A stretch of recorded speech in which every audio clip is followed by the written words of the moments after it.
No vengeance, no grudges. Hindi maganda. Ang sabi ni Father August kanina sa kanyang homily, don't feel negative.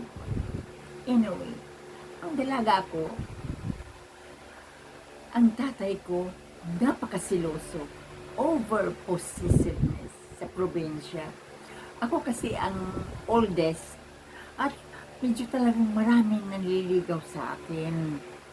Ang ginagawa ng tatay ko, pag mayroong bumibisita, ang ginagawa niya, minsan, yung radyo namin ay talagang ilalagay niya sa hindi istasyon para maingay at hindi kami magkarinigan yung tao na bumibisita sa akin.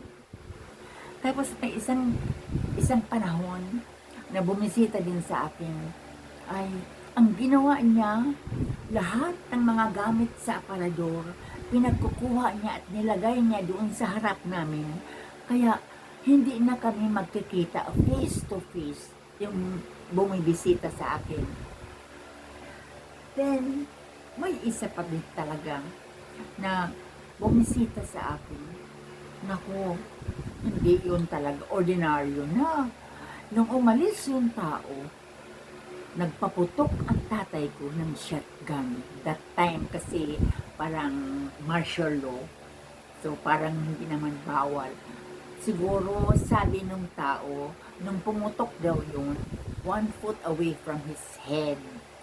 So, medyo talaga over-possessive ang tatay ko. So that time, sabi ko, ay, mataas na ang edad ko. Sabi ko, aalis na muna ako. Para nag-isip din ako for greener pasture naman. Hindi naman sa nagkaroon ako ng grudge or hatred to my tatay. Kasi iniisip ko din, sabi ko, siyempre mahal na kami. Para talagang gusto niya talagang protektahan kami. Dahil alam niya kung minsan anong mangyayari sa mga babae kung maka-encounter ng mga tao na medyo bisyoso or mga masasama. So, umalis ako ng Manila for greener pasture. But many years after, pinasunod ko sila ang tatay ko at sa nanay ko. Hindi naman ako nagkaroon ng vengeance sa kanya.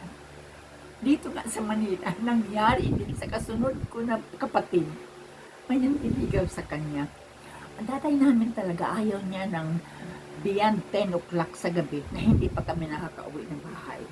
Mayroon kaming curfew, mga babae. So that time, nag-date sila, yung boyfriend na yata niya yun, o nanliligaw pa, beyond 10 o'clock. Ang ginawa ng tatay ko, hinabol siya ng itak yung lalaki. Wala naman siyang ginawa. Talagang tinatakot lang talaga. So anyway, gano'n naman siya.